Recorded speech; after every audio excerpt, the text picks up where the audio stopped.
Hello, everyone. Now, first of all, John apologizes for the fact that he can't actually be here tonight. So I'm stepping in for him. I'm his twin brother, the one with the short hair. But no, in case you think that this is a vlog that was done months ago, before it was sort of trying to grow it again. No, this is the whatever it is, the 20th or whatever of December, and went round to the Marmaris Barbers on the Woodstock Road, just off the before the Woodstock link, where my good friend who has been looking after my hair religiously for the last year and a half since I originally got it cut short. Apple Balti. Um, it was just such a relief going in and going, Apple, do your thing, um, so I went today and I got it done. And probably people are can't. Well, I mean, it's just. I mean, it's it's me again. I actually do feel like me again. So if anybody's wondering, or going, but you got it. So you were starting to. And I'm going, no, no. It wasn't me anymore. Because I'm a totally different person than I was whenever I was sort of running around with the Captain Caveman look and trying to conform really because the only reason why I was doing it before was basically because it was part of like a heavy metal uniform. If you had long hair, then you seemed to feel as if you were fitting in more. But today I went and had a wee last minute chat with Tanya, my therapist. So we talked about a few things. Last week was supposed to be the last one before Christmas, but she contacted me and said that she had an opening and would have liked to go around and spend an hour, which turned out to become two because it went into lunchtime and we just kept talking anyway. And she was asking me about how I'm going to approach the new year and stuff, and I said, you know what, last year, whenever December came, I had it fully in my head that everything was going to be new, going to be shedding skin, going to be coming out of the snake, or the lizard or whatever it is that sheds its skin, and approaching things new, and that meant that you know the appearance that I had last year was no longer relevant. And she said, "Well, why are you?" Because this was before I got my haircut. And she said, "Oh, why are you sort of trying to grow it again?" And I said, "Do you want the honest? Do you want the honest answer? It's just purely down to vanity." And she said, "But you look better, And I said, "No, it's nothing to do with vanity from the point of view of appearance of the hair. I've turned the age that I have turned to, and a few months ago, as everyone knows, well, anyone who knows me, I was prescribed with hearing aids, and it wasn't so much to combat deafness. It was more to try to get rid of that hissing, the sort of tinnitus thing. And if I was going to be wearing the hearing aids, then I didn't want people to see them. So I grew my hair, over my ears so that I could sort of hide the hearing aids.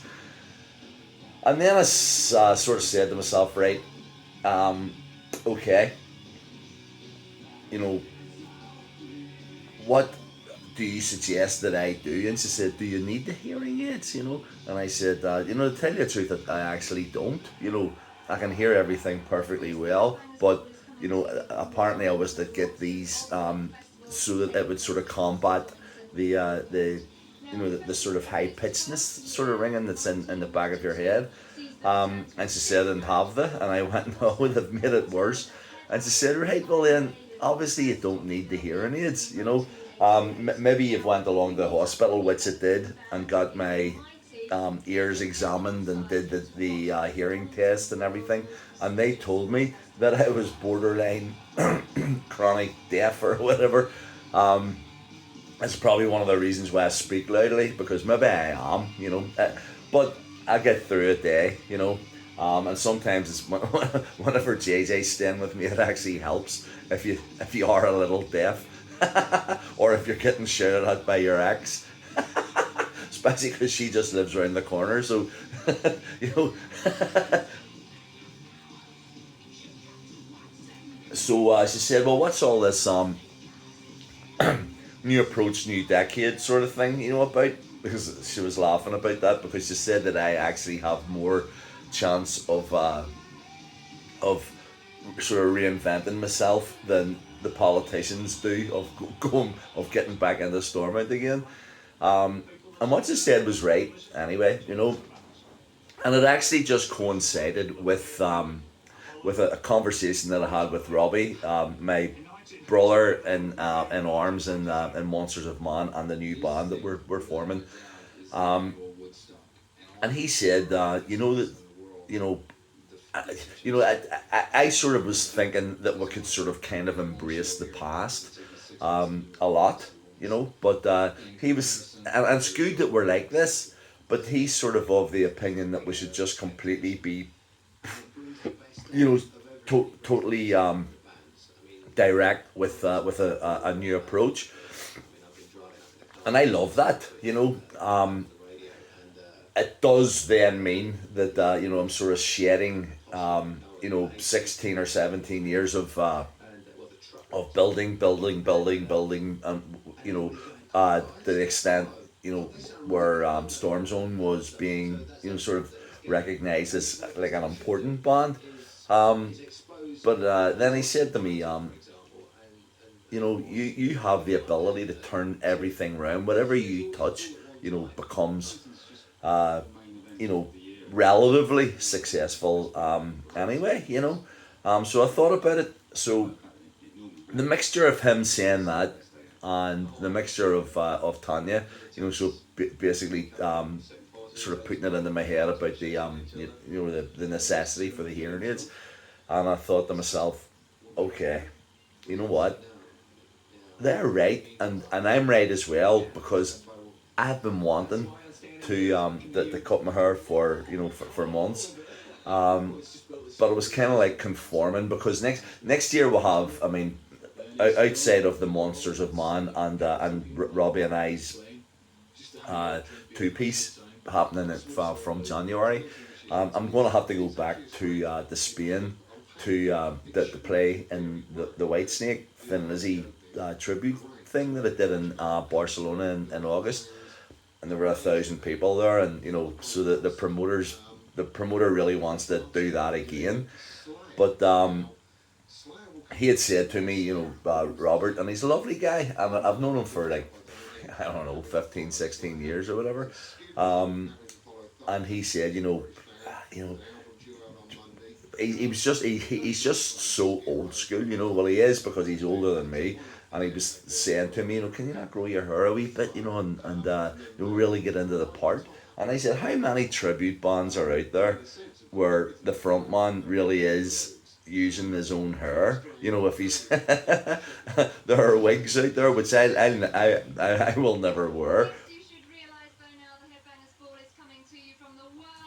But then it also came to my attention that two gigs, this is like the sort of end of year looking back on everything, but two gigs that I did this year that were exceptional were was the Barcelona tribute to Whitesnake and Thin Lizzy. Not just because it was very successful, it was because I was actually singing with members of Thin Lizzy and Whitesnake and Grand Slam, and UFO, all these. But anyway, I'm not going there. The point I'm making is that just some months before that, I had performed in Germany, and it was Hammerfest, and it was brilliant. With Storm Zone, and again, I think there were about as many people at one as there was at the other, maybe 1,000 people or whatever. But I did both gigs with short hair, and the White Snake one was kind of